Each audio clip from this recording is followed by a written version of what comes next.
Climb aboard this week, where I take you on an exclusive tour of the Bustard Head Lighthouse, situated on the southern Great Barrier Reef, where you'll meet the wonderfully welcoming and passionate lighthouse caretakers, Reg and Sandra.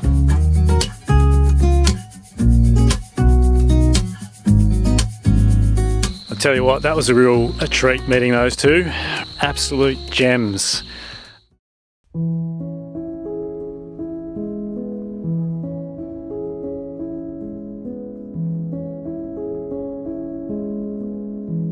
After parting ways with my new crew, Luke and Minka, I was making my way south, solo in all the stars.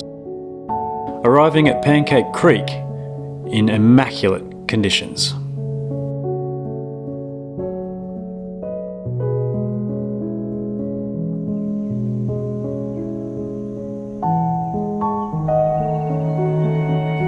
Deciding to take a walk the next day, little did I know I'd be stumbling upon two of the most passionate and knowledgeable custodians of lighthouse history.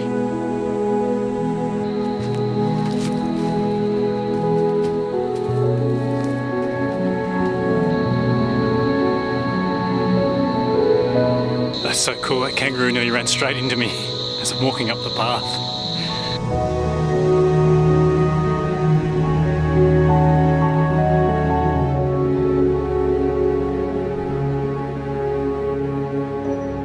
So I'm up here at the lighthouse at Bustard Head, and I've just met the caretaker. They're happy to take me for a bit of a tour through the lighthouse itself and the old buildings here. And there's a museum as well apparently, so really looking forward to this, guys. And as luck would have it, these two lovely people, Reg and Sandra, had no one else to take on a tour that day except me. In the early days, when this was oil-fired or kerosene-fired, this room here was the storage for the fuel. Right. So it's a fuel room, and that's why the stairs went around. The whole level was a fuel? Oh, well, there would have been drums and everything. Yes. But the boys could actually take it up to be used up top, or pump it up. But these stairs used to be on the outside. And you'll notice that it doesn't fit as snugly, this set of stairs, as what the ones do. The secondary. Because of the radius on the outside. Gotcha, yep. It used to run from there right. around to a door, but that was on the seaward side and it had always a problem of leaking. So when they electrified the place, they moved that staircase inside. You'll see it. That's internal. Yeah. Look at this. So beautifully presented. Part of our job here, we're supposed to tell you, because we're actually in an AMSA facility, and this is the only one in Queensland you can come inside. Okay. As a working lighthouse. Yep. And we've got special permission to let people come in, only 10 at a time. Yep. Okay. But it's our duty to tell you that the stairs, there's 58 stairs. Yep. And if you're not feeling fit and well, you shouldn't attempt it. Yeah. And we have low headroom. Okay, good. So you'll have I've been warned. I'll bang my head, but I've been warned. And we've got low handrails. So okay. the other thing that most lighthouses have is the weight tube. Okay. Just going up the middle, here's the door. The weights that ran the mechanism that turned the lens. So gotcha. It was a clockwork mechanism. Yep. Which had to be wound up manually. Hence, that's why you had two light keepers sharing the load all through the night. Yep, taking watch. Yep, taking watch. So every 45 minutes or 1 hour, whatever it was, they had to wind the handle. That often? 45 times. Get that weight up the tube, and the clockwork mechanism kept going. And you wouldn't have needed a gym then, would you? You wouldn't need a gym. you always had night shift. The other job was to keep the wick always trimmed so that you had maximum amount of light from. So you wind it up to keep burning, but then you have to trim it off. Yes, just like I can remember doing that with old hurricane lamps. Yes. When we were camping, yeah. Gotcha. We're heading on up. Established in 1868 as a kerosene wick lighthouse, Bustard Head Light was manned constantly until automation took over in 1986. And the lifting lugs yes, were cast into They'd have to be. These panels, yeah. Wouldn't want to drop one. Here's another door with access to the weights. Yep. When they moved over to pressure kerosene, Yep. these were the pressure vessels Gotcha. Yep. down on the floor, so they'd pump it up and it'd come in and drive your pressurised mantle. And so it would be going through a little jet to vaporise the fuel, is that why? Or is this just pushing the kerosene up? The caro became vaporised, but Yep. in these ones they had an air pressure and oil Right. and caro. To push it. Yeah, to push it up and to keep the pressure on it. Yep. Cool. When the second order lens was decommissioned in this tower and it was broken up and sold, two of the lenses, this one and the one in the museum cottage, were kept here for the purpose of having a red sector.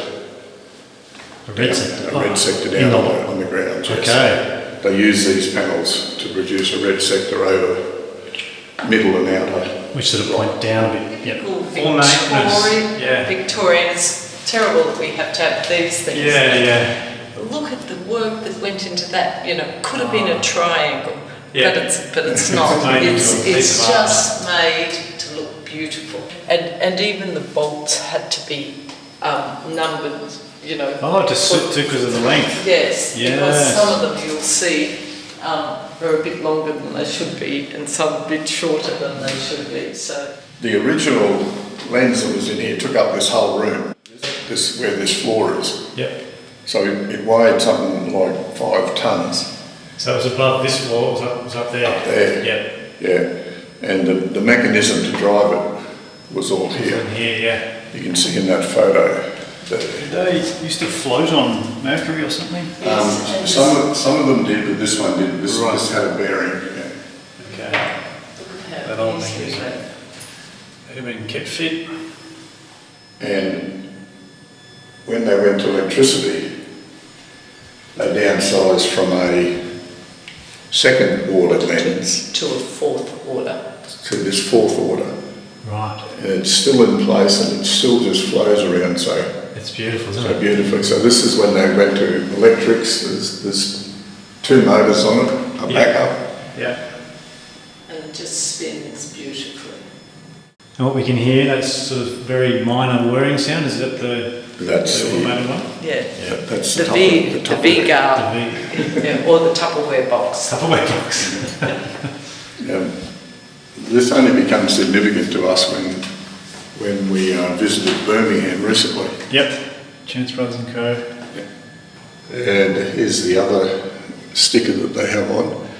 Now they told us at Chance Brothers that they supplied over 400 lenses into the Australian system. Yep.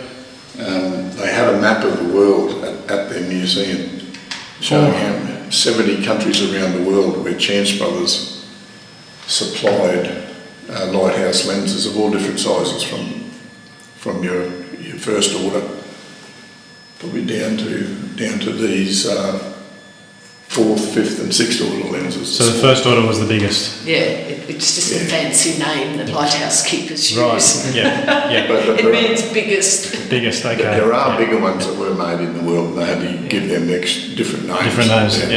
Yeah.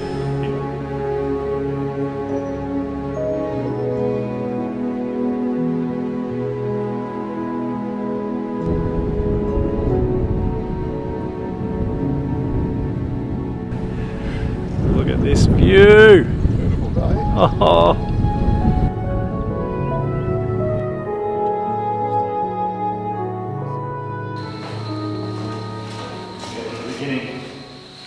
This is the Head Lighthouse Keepers. Head Lighthouse Keepers. Cottage. Yep.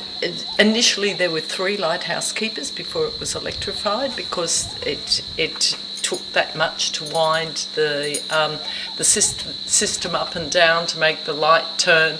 And in 1932, 2 of the houses burnt down, and that's when they decided to electrify it. Yep. But that didn't mean that these houses had electricity. Yep. It was only the light that was electrified, and these houses didn't have proper refrigeration until the late 1970s. So Yeah. they were still doing Kero fridges. I grew up with a Kero fridge when I was a little fella.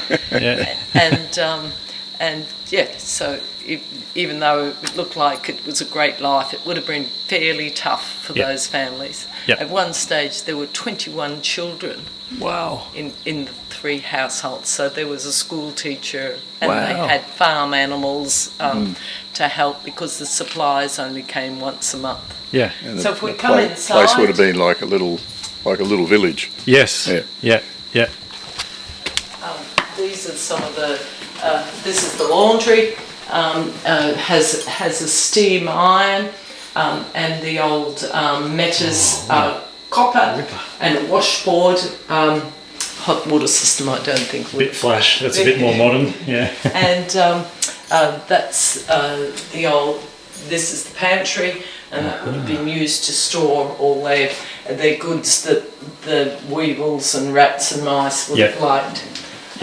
These photos are probably significant because this is what the place looked like when Stuart Buchanan and his wife Shirley sailed up the coast and called into Pancake Creek to find this level of destruction. That name's familiar. Stuart Buchanan. That's a familiar name. Yeah. Was he an author or a historian? Yes, Yes. he's written 6 books. His famous book is, or the bestseller is The Lighthouse of Tragedy, which covers the history of this lighthouse and all the deaths and misfortunate things that happened in the loom of this light. And the graveyards down there tell the story because there's 11 people buried down there. Yes. Most died in tragic circumstances. Actually, Rachel and I had a look at that last year when we sailed past. We actually didn't bump into you here at the lighthouse, but we went and had a look. Very sad, yeah. Well, for 17 odd years, this light station was left unmanned. Yep. After they automated that light, everyone moved away. And that's when this happened. Once the vandals got into it, this is what they caused. Yeah. This is called the Wow. mechanics room. So original. Did you leave these on last night? I love the lighthouse. Is it a tea cozy or something? Coffee pot. Yes. Without the foresight and passion of Stuart and his wife Shirley, who themselves were sailors who had stumbled upon this lighthouse, it's quite likely that these buildings would be devoid of the carefully collected memorabilia that it's stocked with today. It's an addiction. And when you had that as your light source, you had to have a huge magnification. Yep. That's why you had 5, 6, 7 ton lights, lenses. Yep. Spinning. But as the power of the light increased, then the lenses could come down in size. Yep. And the next generation was the pressurised kerosene. Which is the one on the left there. Yeah, which has got the mantles. Yep. Which you Bit like a Kero lantern. like a Kero lantern or a gas lantern. Yep. Same thing. But that was the method of lighting then. And once that light increased, then they didn't need such huge lenses anymore. Yes. And then they moved from there to electricity, and you can see. And now they've probably gone to LED. Mate, now is that That big. there's actually a bulb there to show. Yes, the electric one. Yes. That pressure light. Yep. Just in case the power went out and they were desperate, they could actually throw that old Kero light inside and still get a light happening. Oh right, yeah, and still be visible. Desperate times. Yes. Meant It's like a desperate fallback. measures. Yeah. Well, this is significant in our life because this man who donated it, Paul McLeod from Pilgrim's Hatch in Essex, in England, Yeah. is a friend of ours. And he actually got Matthew Flinders' map from Kew and had it sent to Stuart. Kew Records office in London, Oh wow. where Yes. all the maritime history is wow, kept. okay. So this is a copy of the exact map that Matthew Flinders drew. Wow. 1802. And the detail in it, like you could sail through the Narrows Yep. now using that map. You could use that chart. 'Cause all the, Yep. And one of the things I really love is this little piece here. It says, an island as seen in August on August 4th from the masthead. And now, do you know what that island's called? Masthead Island, Yes, sailed past yeah. it. So, And there's only half of it drawn. So that's just amazing. just shows you attention to detail. It's amazing, Yeah. And then we come to this photo here, which is we like to include in it because, as you see, this is our lighthouse. But it's got all these buildings and railway lines because they actually made it in Bridgewater, put it together to make sure all the bits fit. Yes. Before they sent it out. So you can see the stairs on the outside and see it. This is how far into the ground the structure is sort of buried. actually goes. Yeah. So, Buried 3 feet into the ground. Okay. so the tower was made by Hannington Sphinx in Bridgewater, and the light room was on made top. by Chance Brothers, who are in Smethwick, which is near Birmingham. Yeah, okay. And this cabinet here has just so much stuff in it, but basically it's the hobbies of lighthouse keepers. Wow. And I have one favourite piece, which down here, these are the things that they found when they were cleaning up and restoring it. And I love that they found a thimble. Yes, so I'm a bit of a sewer, and of course the wives would have had to have been. Yes. This is a beautiful example of a bullseye panel.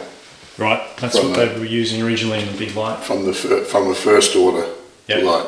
So this is actually where the light comes out. So this is still what's up there, that same material. Well, yes and no. It's now down to a little Tupperware box. The light itself. But there is an example of the second lens it's up there, still in the thing, still turns, but it doesn't operate. Okay. Yeah. This is a first order, so that's the largest light that Chance Brothers used to make. Yep. First order. The one that used to be here was a second order, which is that one there. Right. So it's smaller in focal length. Yep. The magnitude of orders went from the sizes of the distance from the light source to the inside of this. Yeah. Right.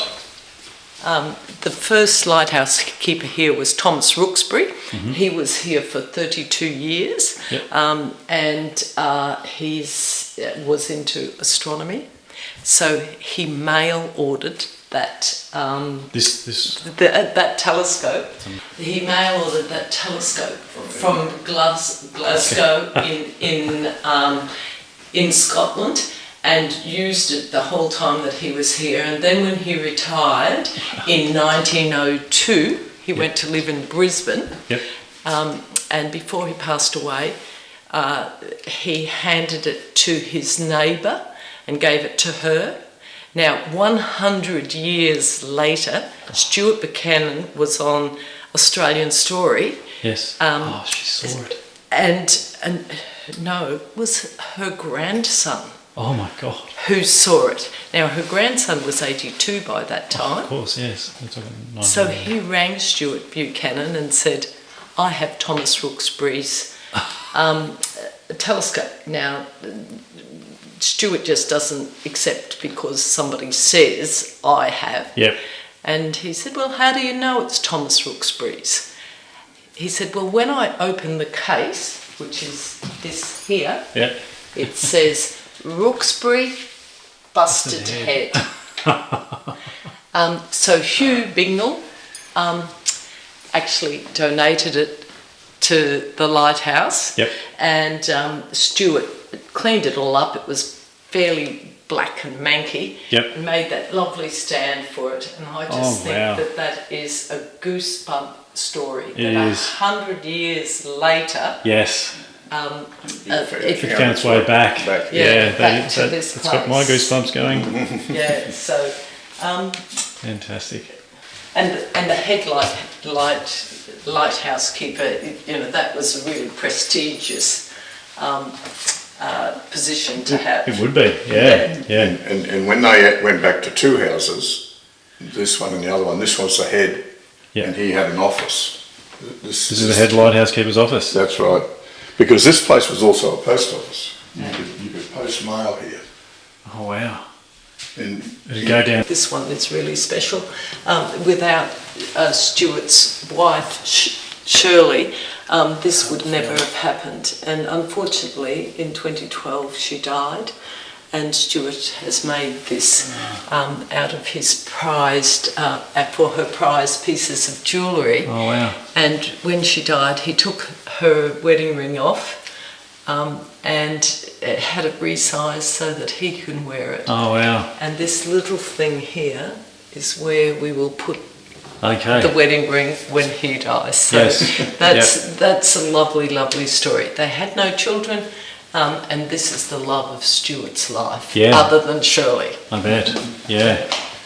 Wow. Sharks. well, they're grey nurse, and this one's a tiger. Oh my god. Jam-packed with collectibles, each with a story, the Keeper's Quarters is a must-see for all passing sailors. But before the tour completed, there was one more treat my wonderful hosts had to show. And you know, like the cutting edge technology I was talking about. Yep. These were run on acetylene gas. You know, it wasn't the Caro or the pressure Caro or the oil. Was it before or after Caro? After. After. Yes. Well, no, pressure Caro was in parallel with this stuff. Okay. But acetylene gas was the original liquid petroleum, LPG. Yep. Where they could actually put it in a bottle and Yep. you could use it. Yeah. For Before stored LPG. gas. Yeah. This valve would heat up during the day, and that black bit would close off the valve. And at night time, when it cooled down, the acetylene gas would travel through into the burner inside here. So here's a picture of it, this light here, just down near where you've got your boat parked. So that was on the headland at Clues Point. Right. And this contained the acetylene gas. Wow. You'd have these lights isolated because they could be unmanned and still work every evening. Yes. Yeah, you'd have to check on them, but you wouldn't have to be there all 24/7. That's exactly right. Yeah, wow. Once serving as a generator room, this display space is yet further testament to Stuart's dedication to education and heritage history surrounding lighthouses in Australia.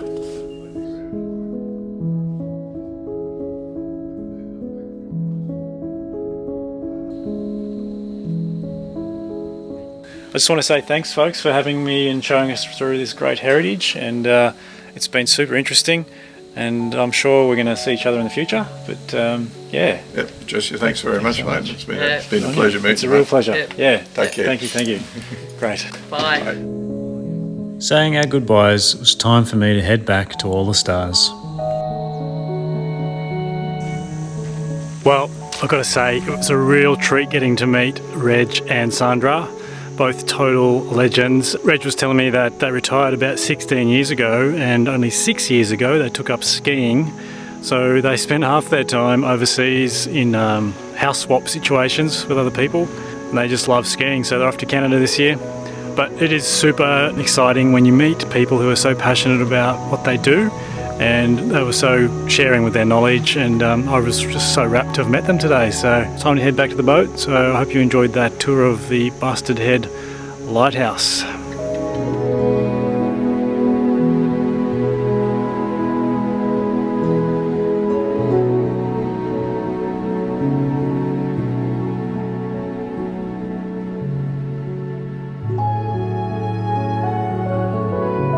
If you're enjoying our videos, please like and subscribe and share with a friend.